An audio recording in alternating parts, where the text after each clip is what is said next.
I was dumped by 3 men on the same night. Embarrassing to admit, but it felt like it just destroyed everything. I had to be like, no, you're remembering it wrong. Phase 1 is like full misery. It's really hard. You want to be like, I'm happy for you. Yeah, literally. I just came away from it feeling nothing and hollow. Dating doesn't necessarily have to exist to find a long-term partner. I'm going to be absolutely fine.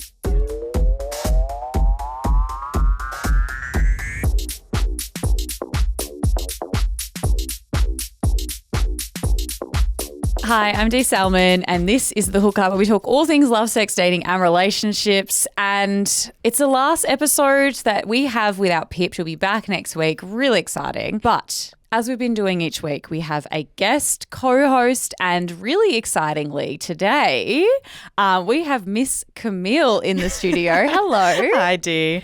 I'm usually in the studio. She is. I'm usually behind that camera, listening to your VMs, DMing you, Exactly. laughing, crying. She's popped into a few of the episodes. You've probably seen her and heard from her. But yeah, Camille has been filling in for Pip, producing for the past month. And now she's going to have her very own episode. Camille, you wanted to do this particular topic today. Why did you want to do it? Dee, I have been soft launching throughout all the episodes that I have popped into that my boyfriend, ex now, did break up with me. And I wanted to do an episode about how to get over the breakup because, God, there's just so much you feel. This is my first ever breakup. So I just wanted to discuss and hear from you guys about how to get over it. I'm confused. There may be some tears. No, I'll hold it back. I cried to my Uber driver the other night. The poor man, he was very confused. See, this is the thing. Breakups are horrific. They're horrendous. They're so sad. They're traumatizing. But they can also be some of the most amazing experiences of your life, which we're going to unpack in this episode. Yes. We really want to find out your advice on some of the best ways to get over someone, the best ways to kind of heal, what you've found has worked. Do you block them? Do you stay friends? Do you slowly wean off them, casually just keep sleeping together? And how can you come out of a breakup feeling ready to date again? So let's get into it. Okay, so we know breakups are a universal experience. Pretty much all of us, and we will get into the percentages later, have gone through a breakup. But Dee, every single day, 144,000 couples worldwide decide to part ways or get a divorce. Quick math from you. How many couples an hour do you think that is? Oh, God. This is really going to show my math skills. This is not my strong suit. So 144,000. Yes. Every worldwide, every single day. I don't know. Is that like a couple hundred a minute? It's more than 6,000 heartbreaks every hour, and that's roughly one every 34 seconds. Oh my God. I know, we're so heartbroken. So right now in this episode, there's already been, a breakup, breakup, breakup. Sorry about that one. Oh, that one hurt. That one really hurt. That one really hurt. No, it is so universal. It's I think, so many movies, so many books, so many songs, like it is one of those things that I think like when you go through it, you understand so much more about the world. You're like, oh, this makes sense now, right? Like completely. This song finally hits in a way it never did. Ugh. We asked you, how many breakups have you gone through on our Instagram at Triple J The Hookup? 6% of you said none.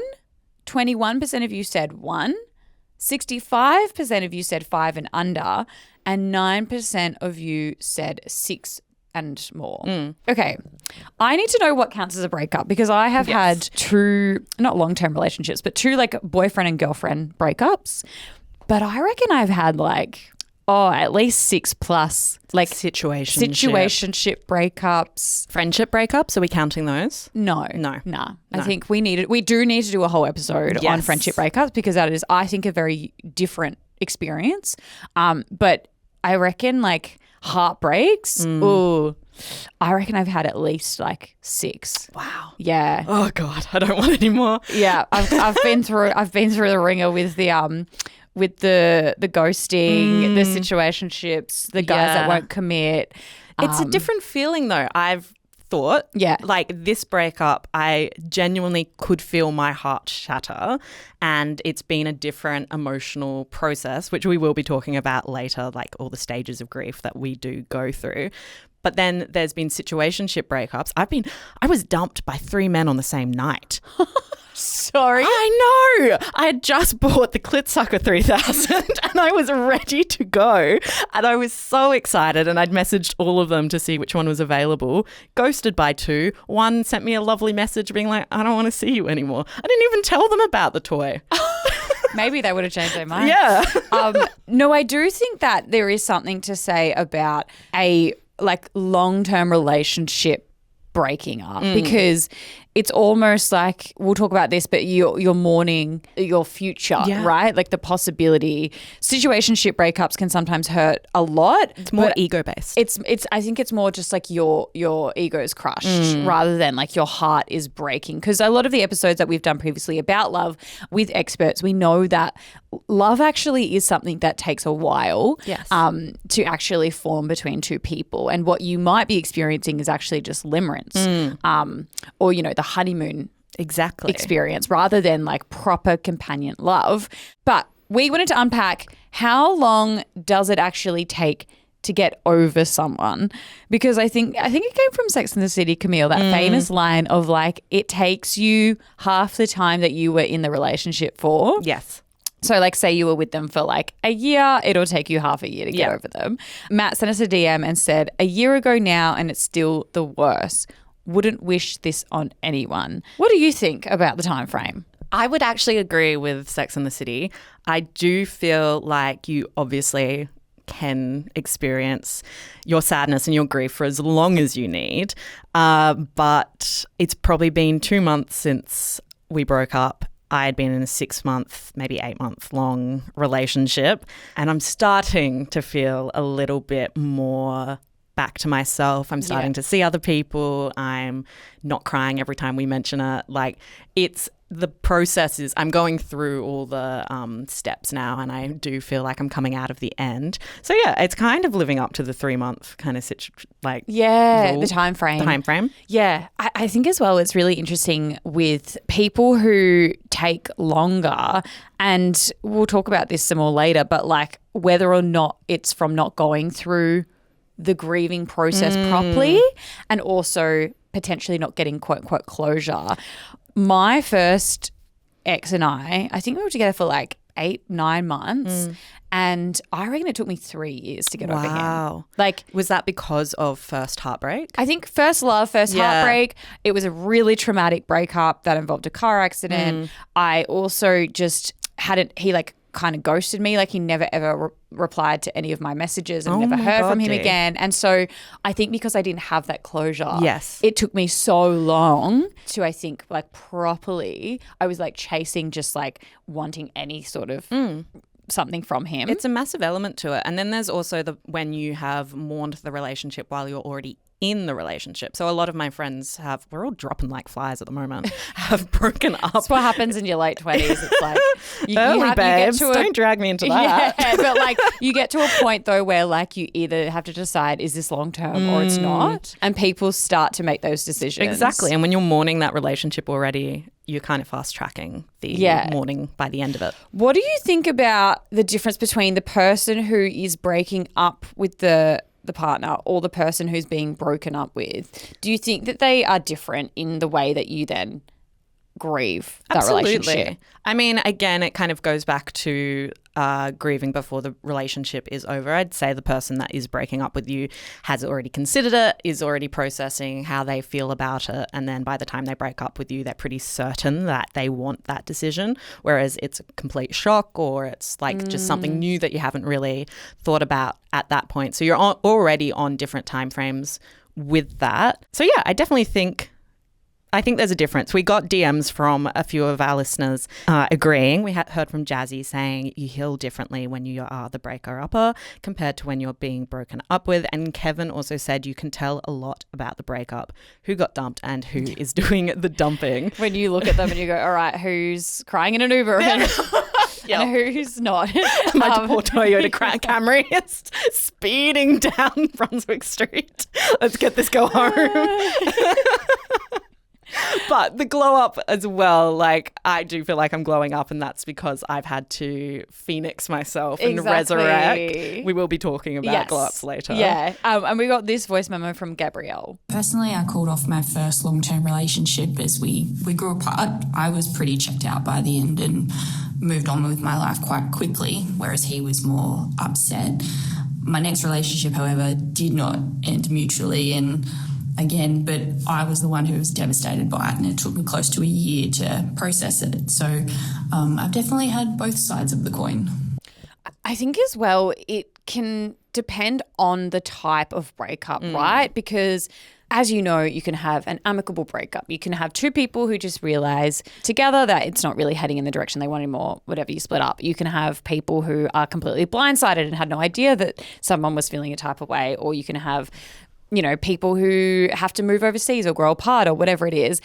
You also can be broken up with through cheating, which can be so painful. And this was something that Amy sent a voice memo about. Being broken up with, it hit me hard and it truly knocked me. I cried for days, felt a grief that I'd never felt before. It also didn't help that they broke up with me because they had cheated on me the weekend before and decided they wanted to be with that other person instead. So that didn't make me feel too great. I still get flashbacks to that time and I get angry at what they had done and how they made me feel. I feel like cheating would be one of the hardest breakups to go through. The loss of trust, and I guess also just the judgment on yourself. Like you are wondering, what did I do wrong? What could have I done better? Why was I making them unhappy enough to go and cheat on with someone? Yeah. I just feel like you probably stay in that stage of anger for a lot longer, and it would actually take you quite a while to like come to a place of feeling okay about the breakup. Another thing that can definitely get in the way of your healing process is when you have to see them all the time. Oh my God, yeah. So this happened to Sophie. She went through a breakup with her partner and they're from a small country town. And so she basically bumped into him always. Being a small town is quite isolating, and so he kind of became my whole support system, him and his family.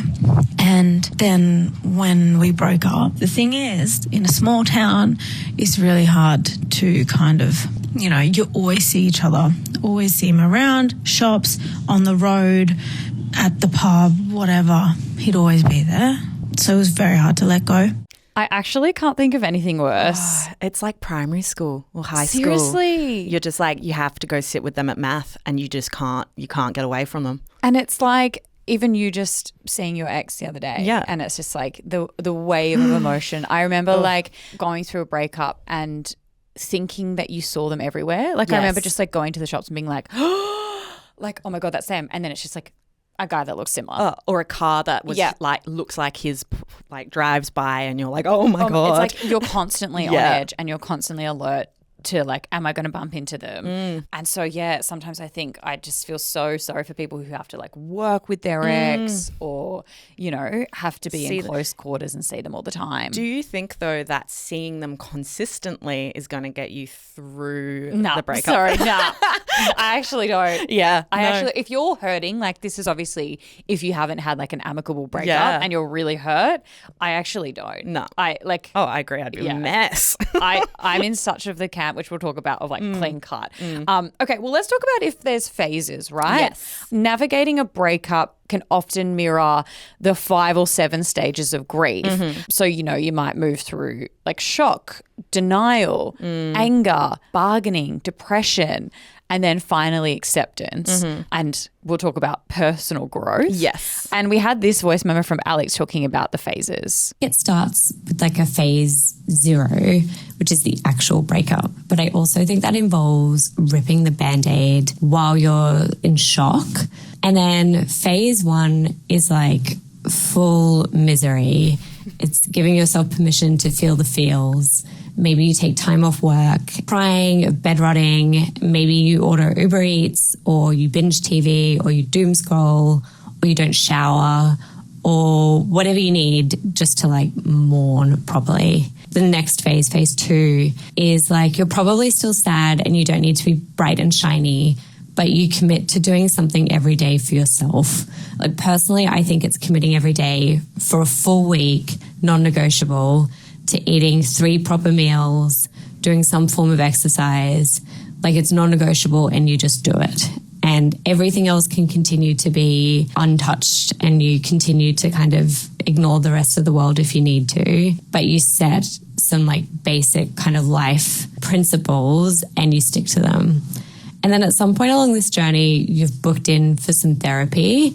You get your mental health plan from your GP or you book in with your regular psych, go and talk to someone.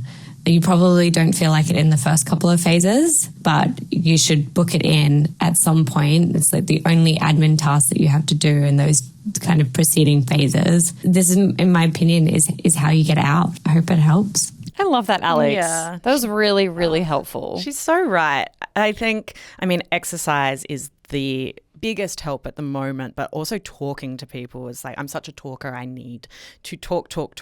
But yeah, God, the stair climber hates to see me coming at the moment.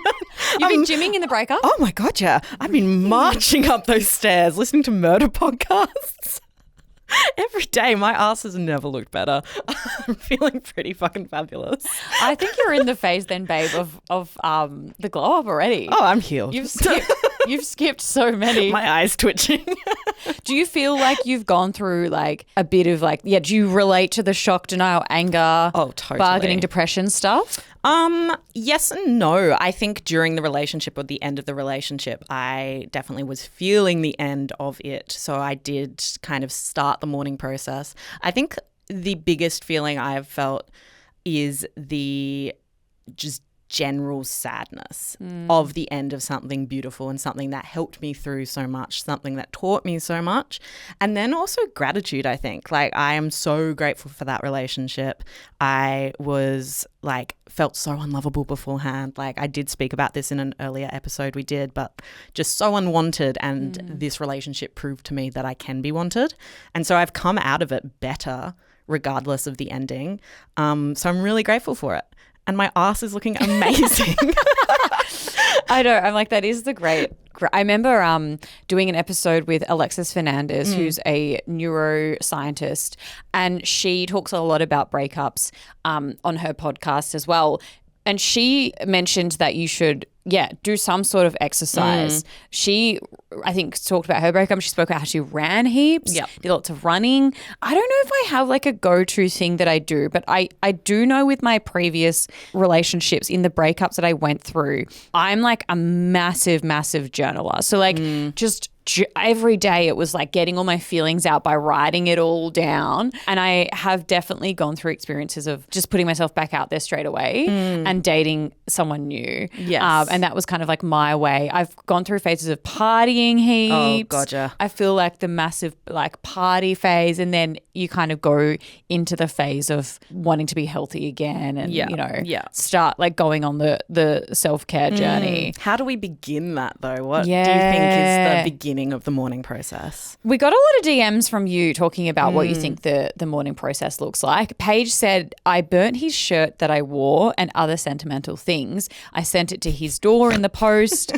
That was so healing. After 6 years together, packed up, moved states, grew, found myself, never felt better. I love her. I have to say, I am a huge fan of moving away, obviously within reason when you can. Yeah. But I think, and this is actually another tip that I've held from Alexis, you have to do something different. Oh, 100%. You have to do it. She is like a massive fan of the hair breakup, the haircut, the hair dye, the like do something completely different to what you normally do. And I always kind of imagine if I went through a breakup with my current partner, like I would absolutely move away. Yeah. I would not be able to deal with seeing everything in Melbourne that reminded me of them. Yeah. You know? Russell said, I found writing a letter and never sending it was so cathartic. Alan saying, cry, hazelnut chocolate, bang, reflect, period of self-focus, repeat, but 2.0 version. Amen, Alan. I like that. I like that of like the phases. Yeah, saying regardless of any details, focusing on yourself is key post-breakup for future you. And Ella saying no contact, delete all photos, reminders, lean into the sadness, got to feel to heal. You've got to lean into it. I also really relate to Russell about writing a letter. Yeah. Have you found that? Yeah, I was texting myself. So anytime that I felt the urge to text him, I would just text it to myself, and it really, really helped. So during the first 3 days post breakup, I would send so many text messages to myself being like, I miss you. I want you back. Please take me back. I like that because you're kind of saying it to you. Well, yeah. Oh, true. That's beautiful. You're like, I miss the version of me I was. Yeah. You know? But it was nice to actually see the time code of when you've sent it and compare it like a week later and be like, oh, I'm only sending these like once a week now. And it's like that urge to send them kind of lessened, and being able to visually see how the process of mourning and the process of moving on was going was really cathartic. I love that. I think that's really, really lovely because it's like another version of journaling, like what mine is. My best friend had a divorce party. It obviously wasn't a divorce. Actually, two of my really good friends had divorce parties. And they were being divorced. One of them was getting divorced. One of them was just going through like an 8-year relationship ending. But I think having some sort of ceremony, whether that's burning something, celebrating with your friends, having a cake, I think marking the occasion is really important because I think it sets like a clear idea of before and after. Absolutely. I mean, why do we have funerals? It's a similar thing. It helps with the mourning process. And I think when you are surrounded by people that love you and still love you and are there for you, it helps you move on because you know this isn't the end of the world. I've still got all this love surrounding me. I'm going to be absolutely fine. Yeah. Jay sent us a voice memo with his tip on how to get over someone. My best shortcut for getting over your ex is to write out the list. It's a list of everything that you didn't like about the relationship and even what you don't like about your ex. And it's a bit harsh, but it helps.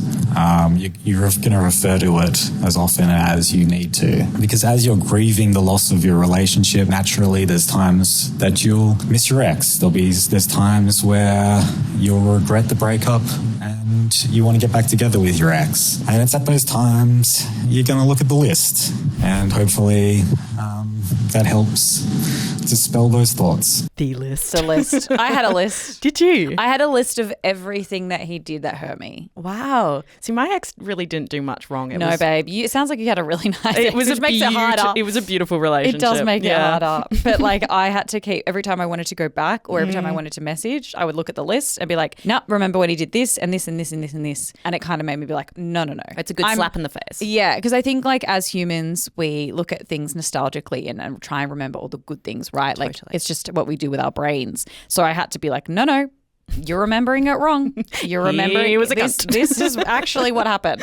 I mean, I love that. It's not something I needed to do. And I think that's fine. Like everyone is going to process a breakup very differently. Something that I am worried about, and maybe this is because I'm just an emotional little bitch, is that I'm feeling too much and I am putting it on people. I am continually trying to process it. I'm talking about it too much, but there are just so many emotions and I can feel embarrassed by that. I can feel like I'm putting too much on other people because of that. We heard from Tabby who said it's actually okay to feel the feels.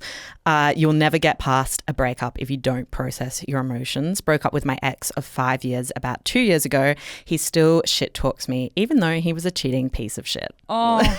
Yeah. Oh, Tabby. I know. Yeah, we actually asked you on our Instagram, how long are you able to mope, gossip, cry to your friends about the breakup? 13% of you said 1 month. 25% of you said up to 6 months. 58% of you said as long as needed. Love that. And 4% of you said the length of the relationship. This is something that you're feeling, right? Like you're worried about talking about it too much with your friends. Surely your friends aren't like making you feel that way though. No, they're not. However, I do have different friends for different emotions that I'm needing to feel. So I have some friends who I know are going to be like, oh, baby, and like tap me on the back. I've got one of my best friends. She was the person that came over right after the breakup. She brought a bottle of wine, a red chocolate rose, and then refused to talk about the man. And we just talked about our careers. Okay. And in the moment, it was so incredibly helpful because I got so distracted and I could see the future and I was speaking to my best friend about how great our lives are going to be. And then the following days, I had a sob to my mom, I had a sob to friends, and I got lots of advice from lots of people. But I think having some like harsh friends to slap you in the face and be like, babes, that's not much of a big deal. Yeah. Like, yeah, fine, is actually so helpful. There is, though, that that fear of when you really need to talk about it, and maybe you're in a group or you're at work and you're just wanting to be like, he broke up with me. But like, can you burden people with like what you're actually dealing with? It's so hard. I think that I was definitely someone, like I said, it took me 3 years. Like I was someone that I think over talked about my ex. I think my friends, bless them, like in hindsight, I'm like, they really, really had to deal with a lot of me crying, complaining, bitching, you know. And yeah, in hindsight, I'm like, no one ever complained. And I think, you know, my friends now will probably say like, oh, absolutely, we were there for you. But I think you kind of look back being like, all right, I should have, like that can get tiring sometimes, Absolutely. You know? Also just surrounding yourselves with your friends who are potentially in long-term relationships or getting into new things, and feeling that jealousy and not wanting to ruin their excitement for this new relationship by like being so upset by your own.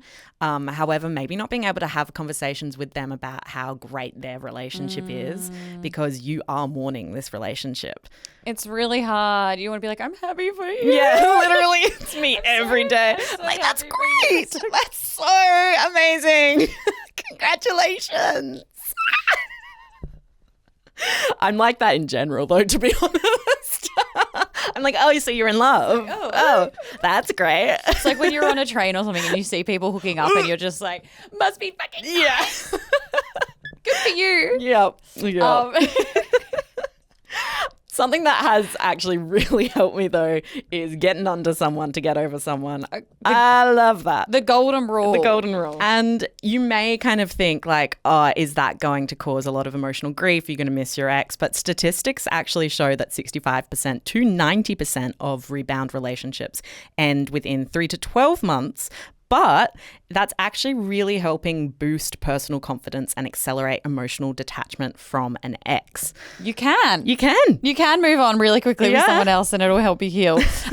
Stella agrees with that. She reckons that you can heal whilst dating other people. I'm a very firm believer that healing can be done whilst also dating others, because there's only so much time you should spend solely focusing on the grief that you're experiencing of the previous relationship, because the moment that you accept that it's over doesn't mean you'll be healed. It means that you're willing to explore connections with others and learn from those experiences. Whereas Letitia, a few of you actually disagreed. I see this so often amongst my friends, and even myself in the past. I've fallen into this trap where maybe it's just a fear of being alone or the discomfort of it all. But yeah, you just get out of one relationship and the first person you meet in your single era, you end up getting in a relationship with them. And I honestly think it's just ultimately the detriment to the relationship, because you haven't healed and grown and learned from what was potentially the reason the last relationship ended. I think it's vital to take some time to heal in between relationships.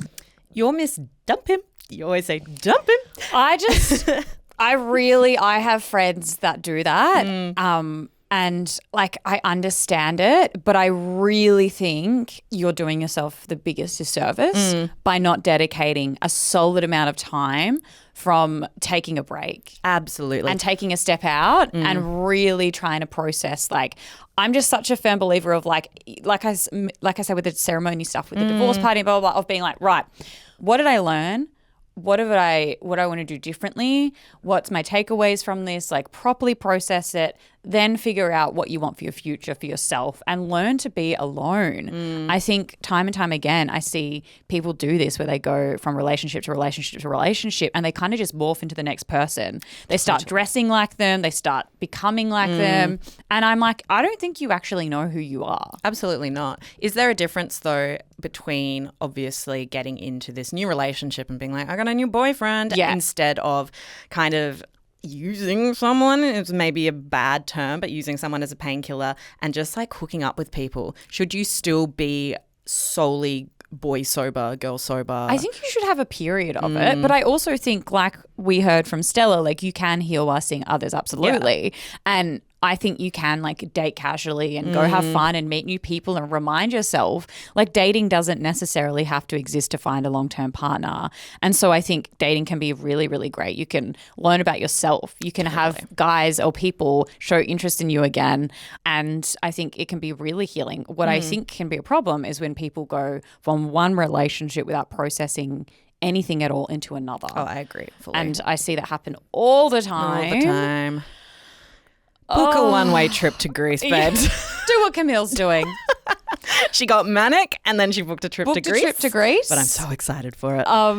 We got Angus, who kind of agrees with me on this one as well. Something I've always struggled with is the need to move on first, and I feel like it's a personal slight if they move on before me. And I recently went through a breakup and I moved on somewhat fast, and I just came away from it feeling nothing and hollow, and it's made me just really miss my ex even more. And in the past, I've done a 2-month thing where I didn't let myself move on for more than 2 months. And I wish I'd done it with this one because I just came away feeling even worse. And just getting under someone does not necessarily make things better because you're just delaying the shitty feelings that will inevitably come. Yeah. We got a DM from Sydney who feels like it depends on the breakup context, right? She said, you know, you can have very different experiences. You can stay friends, it might be easy, or if it's bad behavior, abuse, cheating, would recommend cutting ties forever. If it's a one-sided breakup, then you usually need to short circuit old habits and mates won't work. If she said the breakup is full of grief, then you need to feel the feels, but also do the work to move on. She said nothing worse than sleeping with someone new while still pining over your ex years later. I want to talk about the contact versus no contact debate. Yeah. I think Sydney's right. Like it is really breakup dependent. But let's talk about it in the sense that just like you're on the receiving end of a breakup. You didn't do the breaking up. You have been broken up with. Let's say there's no like cheating or whatever. It's just like a breakup, kind of what you've experienced. What do you think? What do you think about like the block and the no contact? So grateful we went full no contact. I think I'm an incredibly jealous person, and I think because there was still so much love between both of us, I think it would have been more difficult to move on. Seeing him have fun, hearing about his life, all those things that like you want to know. I think being completely cut off just helped me kind of process it better. Yeah. What I do think needs to happen is you need to tell the person beforehand, like, hey, I actually think that we should go no contact. Like, this is what I need to heal. Like, wish you all the best, blah, blah, blah.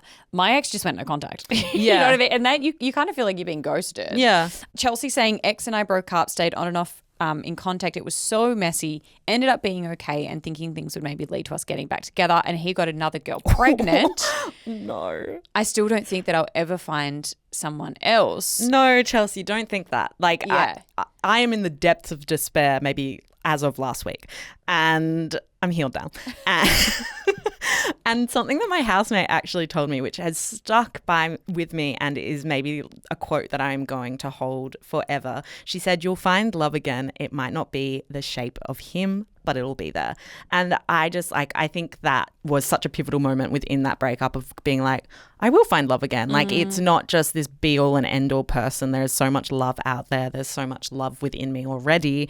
And when the time comes when I meet someone, if I want to meet someone, I love being single right now, but if I do meet someone, there is going to be love and there is hope. So Chelsea, you are absolutely going to find someone else, and someone that's going to be so much better because you've learnt from this relationship. Absolutely. Absolutely. Speaking of blocking though, Acacia did send us a voice memo recommending you do the block. My ex and I, he wasn't my official ex, but it was like a really intense situationship.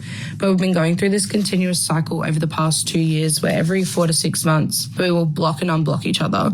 He actually came back into my life really recently after having me blocked for 6 months. And it's such a weird feeling in terms of moving on, because it's almost like you're waiting for this person to keep coming back because you know they're going to.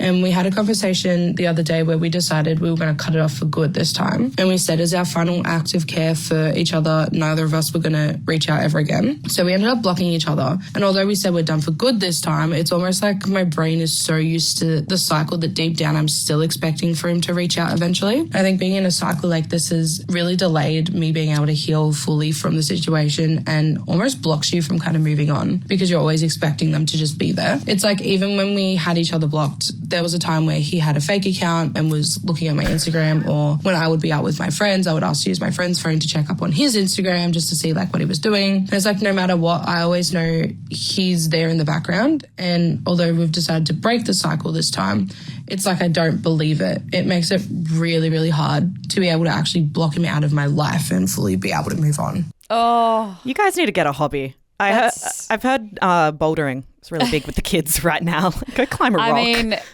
I have to admit I've done the X stalk. It's not the fake account, but like just the constantly going on their profile. Yeah. Being like anything new, any updates. It makes me ill. A lot of you, though, disagree with the no contact and you think that there are ways to be friends with your ex. Beck saying you can still be friends if you forgive each other and have time apart to break old habits. And Tony sent this voice memo. I was with my ex-partner for about 9 years and we split. It was very amicable. We needed a few months apart before we could really talk to each other. And that space was, we really needed that space. It's been a few years, but since then we've become friends.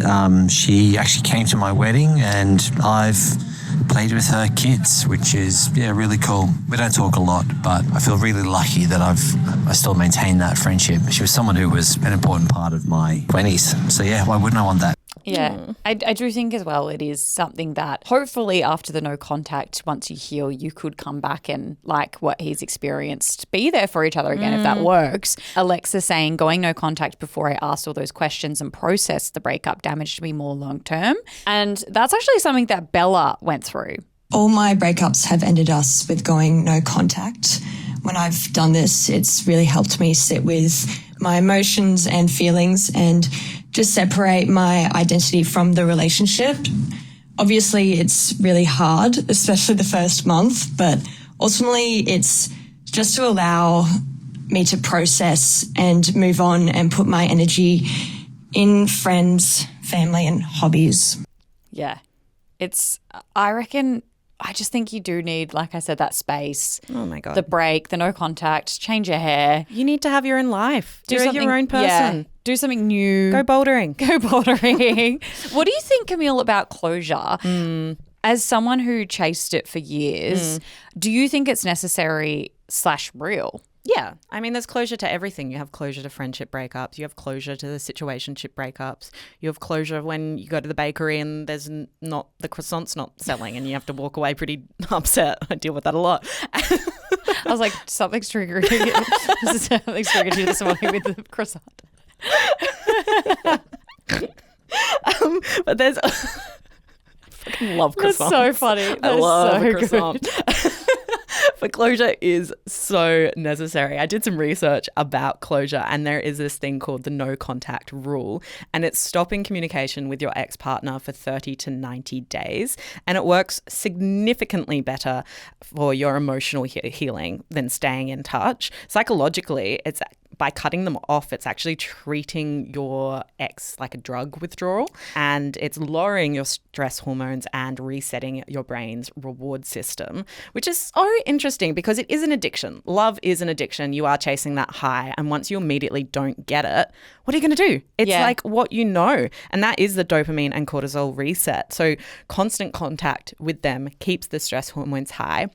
And it's going to trigger endless dopamine loops, while the silence is going to let you reset.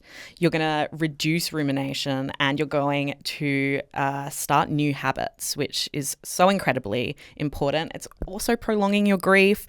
It's if you speak with them, you're getting false hope. The relationship could continue. Yeah. And you're also reliving all the pain over and over and over again. It's dangerous. I think this is great, guys. Research shows. You heard it here first. Do the no contact if it makes sense for what you're going through and experiencing.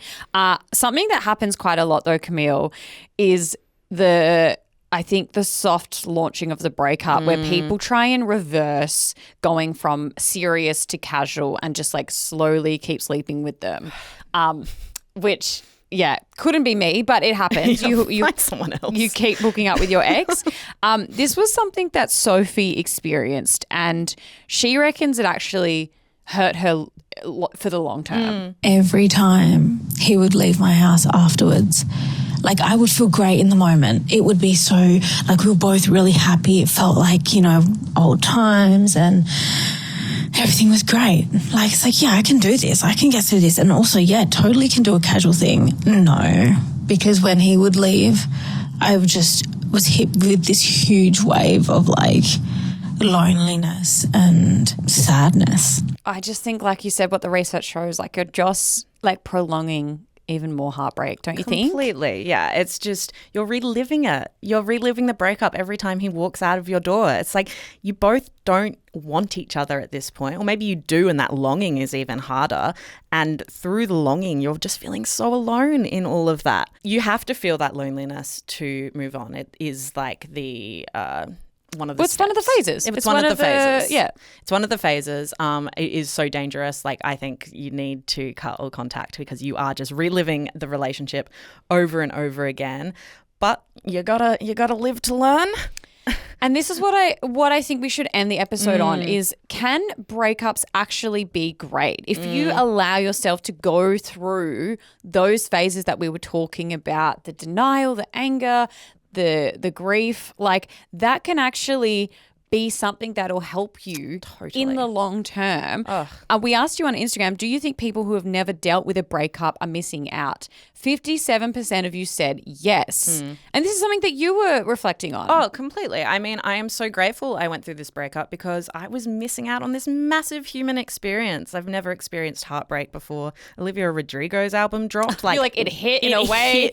I've never, like, I understand Adele. I understand so many breakup songs, and it's actually opened up this whole new world. And that's not just based on music. I understand what people are talking about at parties. I understand, like, this whole new element of life. It's really cool experiencing a new emotion. It's really cool having experience like love and loss. My housemates were so glad we broke up, not because he was a dick, lovely man, but because they were like, you are 24 and you need to experience this. If you're stuck with the same person for the rest of your life, some people are, but you are missing out on this pivotal moment that really shapes you as a person. I really agree. And I think that I actually love breakups. Like, I have to say, content. Not for content. I actually find that every time I have gone through heartbreak, I have come out better than ever. It's the phoenix. It's the phoenix rising from the ashes. I really do feel like each time it really acts like a reset for me, a glow up, a way to be able to go, what do I want from life? Who do I want to be? What have I learned from that relationship? And where do I want to go? It's the collateral damage of being a human and loving someone. Absolutely. You've got to feel it. Absolutely. And for everyone who has experienced a breakup will know, like, you are going to be okay again. This idea of like, yeah, well, you were talking about before, you're never going to find love. Bren said, can take away a piece of you at a time, but in the end, it's always a chance for growth. You're always going to be okay. And in a 2023 study, they looked over 1,000 divorced adults across the UK, and as many as 65% of people revealed that they had had an improvement in nearly all areas of their life post-breakup, with only 9% of people saying things got worse. I love that. And I think people don't see that in the moment, right? Like when you are experiencing that like loss, that grief, that heartbreak, you're in the feels and it feels devastating. You think, I'm never ever going to feel good again. Yeah. What does it look like? What does my future look like? Will I ever find love? And I do think that, like the stats show, you will always come out of it probably better than you were before. Yeah, completely. I mean, 65% is huge. It's like we get through it. It's what we have to do. We're resilient people, and love is meant to be shared with so many other people. It's not just that one drug dealer you're dating. We heard from Nathan about how grateful he is for his breakup and how it shaped him into a better person. To be honest, that breakup changed my life because it felt, and this is pretty embarrassing to admit, but it felt like it just destroyed everything. You know, when you break up with someone, you're not just grieving the loss of being with someone, but your lifestyle changes and everything changes. So you sort of realize that you're in this position where you're not really happy, so you have to find a way to change it. And it was a good lesson, I guess, because you learn a lot about yourself. And I traveled and I saw new countries and new cultures and met new people and had different perspectives. Then I had a new goal in life, so I went to study and go through all of that to, you know, get a new career and be happy with yourself, sort of thing. I like, even if it comes from a place of ego, I'm all for it. Do you know what I mean? Yeah. You know how some people go to the gym or they like try really hard to glow up to be like, I'm going to make my ex regret the day that he ever broke up with me or whatever. But I do think like, even if it comes from that place, you're still like on the right track. Oh my you know what I mean? You're supporting yourself and you're choosing yourself. Because at some point you will stop caring about what they think, but then you'll have this life that you're so proud of. Oh, I used to sleep with my barista and and he like dumped me and I still went and got coffee because I was like, I'm going to start doing the gym and I'm going to walk into the cafe in my activewear. And he's going to be like, God damn it. He didn't give a shit, but it made me feel good. Exactly. And now you couldn't give a fuck about him and you're like grieving someone else. Let that be a lesson. Endless. No, we are actually going to do another episode with a clinical psychologist about how to heal, get their perspective and talk about, because we got a DM, Camille, from someone who was saying like, I'm going through a breakup right now, but I'm dating again, but I feel like I have all these walls up and I'm really scared. And I think that's such a common experience, right? Like you might want to put yourself out there again and you want to be open to love, but something is getting in the way. Totally. So I really want to get some advice for people who are experiencing that as well in a breakup. But oh my God, I hope this was helpful. I hope so too. And how fun to have Camille. Everybody send her a lot of love in the DMs. We'll probably get you back knowing Pip and I will be on another holiday at some point soon. I keep willing they get sick. Between the both of us, whether it's like a holiday or like COVID or the flu. Honestly, I'm here like every month. She'll be back. I'll be back. And thank you so much to you as well for all of your DMs and your voice memos. Appreciate you, and make sure you follow us on our Instagram at Triple J The Hookup, and we'll see you in the DMs. Bye. Bye.